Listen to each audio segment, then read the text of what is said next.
नमस्कार, नाशिकची गौरी या माझ्या यूट्यूब चॅनलमध्ये तुमच्या सगळ्यांचं खूप खूप मनापासून स्वागत। चला सगळ्यांना शुभ संध्याकाळ। आता संध्याकाळची रेसिपी आजची जी मी घेणार आहे ती म्हणजे मिक्स पराठे। म्हणजे आता ज्या पिठापासून तुम्ही धपाटे पण करू शकता, त्याच पिठापासून तुम्ही पराठे पण लाटू शकता आणि थालीपीठ पण लावू शकता। असे मिक्स पिठाचं धपाटे, पराठे, थालीपीठ करता येतील अशी छान एक रेसिपी तुमच्याबरोबर शेअर करणार आहे। अगदी सोप्या पद्धतीने पण चविष्ट आणि संध्याकाळी खायला अतिशय छान। तर चला बघूया आजची रेसिपी काय आहे ते। धपाटे, पराठे आणि थालीपीठही तुम्ही लावू शकता। ह्या पिठापासून हे पराठे तुम्ही लाटू पण शकता। त्याच्यासाठी काय काय लागणार आहे, ही कणिक घेतलेली आहे। 2 वाट्या कणिक जर असेल तर 1 वाटी ज्वारीचं पीठ, अर्धी वाटी डाळीचं पीठ। 2 वाट्या कणिक असेल तर 1 वाटी ज्वारीचं पीठ, अर्धी वाटी डाळीचं पीठ, बारीक चिरून घेतलेली मेथी, 4 चमचे तीळ, ओवा, मिरची, लसूण याचा खरडा करून घेऊया।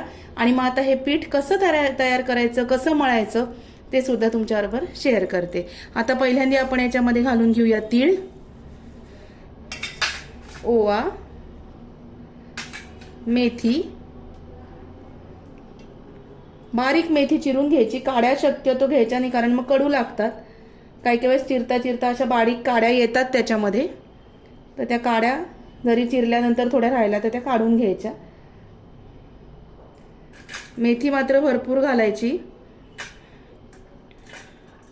मेथी,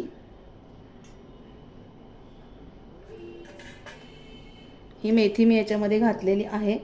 आणि आता काय करणार आहोत आपण, मिरची आणि लसूण जे आहे त्याचा मी बारीक मिक्सरमधनं खरडा करून घेते आणि तो याच्यामध्ये घालणार आहे।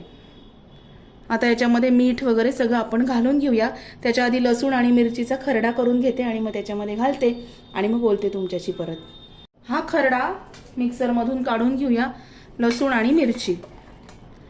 त्याचे तिखटाची चव, मिरची कशी तिखट आहे याचं प्रमाण तुमच्या अंदाजानुसार घ्यायचं, तुमच्या चवीनुसार घ्यायचंय। नंतर आपल्याला याच्यामध्ये मीठ घालायचंय, मीठ, लाल तिखट चवीला थोडंसं घालणार आहे मी, लाल तिखट, हळद, हळद घालायची। एवढं घालून झाल्यानंतर याच्यामध्ये आपल्या तेलामधली साधारणतः 1 पळी तेल, छोटी पळी जी असते ती तेल घालायचं। आणि आता छान मस्तपैकी हे पीठ आपण जसं पोळीचं हे भिजवतो कणिक, तसं मी भिजवून घेते आणि तुमच्याशी बोलते परत। टीप अशी आहे की हे जे आपण भिजवतो त्याच्या आधी ही जी मेथी आहे ही आणि पीठ सगळं एकत्र छान कालवून घ्यायचं। हे जे सगळं आपण काही मसाले टाकलेले आहेत हे सगळं मिक्स छान व्हायला पाहिजे। असं डायरेक्ट पाणी घालून भिजवायचं नाही, मग काही ठिकाणी नुसती मेथी राहते, काही ठिकाणी नुसतं पीठ राहतं। त्याच्यामुळे हे सगळं छान पीठ अशी छान आधी आपण एकत्र करून घेणार आहोत आणि मगच हे पीठ आहे जे आपल्याला पाण्यामध्ये छान भिजवायचं आहे।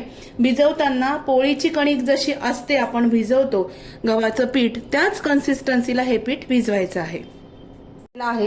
असं पोळीसारखंच पीठ मळून घ्यायचं, अजिबात अवघड नाहीये काहीच। आता आपण याचं थालीपीठ लावूया। तुम्ही या पिठाचे पराठे पण लाटू शकता, तुम्ही याचे धपाटे पण करू शकता आणि तुम्ही याची थालीपीठ पण लावू शकता। फक्त तुम्हाला पराठे करायचे असतील तर थोडंसं घट्टसर पीठ मळायचं, एवढीच टिप लक्षात असू द्या। आता मी तवा घेते आणि तव्यावरती छान मस्तपैकी आपण थोडंसं तेल घालायचं, थोडंसं तेल। आणि हे जे पीठ आहे यातला छोटासा गोळा घ्यायचा, हे बघा असा छोटासा गोळा मी घेतलेला आहे आणि ह्या तव्यावरती थापायचा। तुम्हाला जर थापणं असं हाताला चिटकत असेल तर डिशमध्ये पाणी घ्यायचं, पाण्याचा हात लावून हा थालीपीठाचा गोळा जो आहे हा याच्यावरती आपण थापून घेऊया। आपल्याला आता रोजची कामाची सवय असते, पण काही मुली असतात शिकाऊ, त्यांना पटकन जमत नाही। असा पाण्याचा हात लावायचा आणि पातळ असं थालीपीठ याच्यावरती आपण लावून घेणार आहोत। हळूहळू हळूहळू असं थापायचं।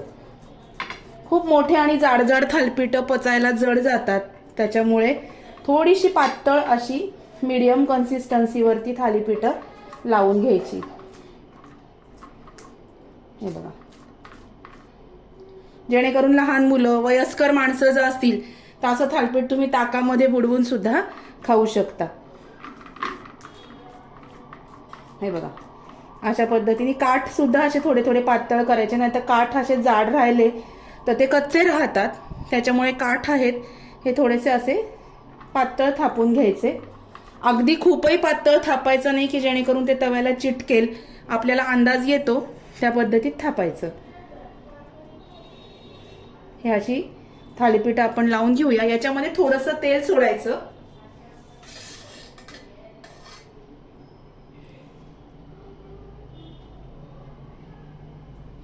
खूप जास्त भरमसाठ असा तेलाचा वापर करायचा नाहीये.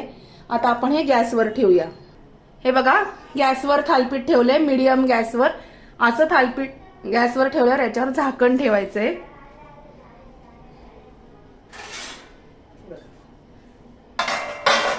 झाकण ठेवायचं आणि थोडासा आवाज येतो थालीपीठ झाल्याचा, असा चुर्र असा आवाज येतो. मग थालीपीठ झालंय की नाही हे बघायचं आणि छान 2 ते 3 मिनिटात, 5 मिनिटाच्या आत हे थालीपीठ तयार होतं. आणि ते कसं होतं हे पण तुम्हाला दाखवणार आहे. तर काय करायचं, अशीच थालीपीठं एका साईडला दोन्ही तव्यांवरती, आजकाल प्रत्येक घरात 3 शेगड्यांचा तर गॅस असतोच, दोन्ही तव्यांवरती थालीपीठं लावायची. आणि 2 तवे तर प्रत्येक घरामध्ये असतात. अशी जी थालीपीठ आहे दोन्ही साईडला लावायची. मधून मधून थालीपीठाचं झाकण काढून बघायचं. हे बघा, इतकं सुंदर असं थालीपीठ 2 मिनिटात तयार होतं.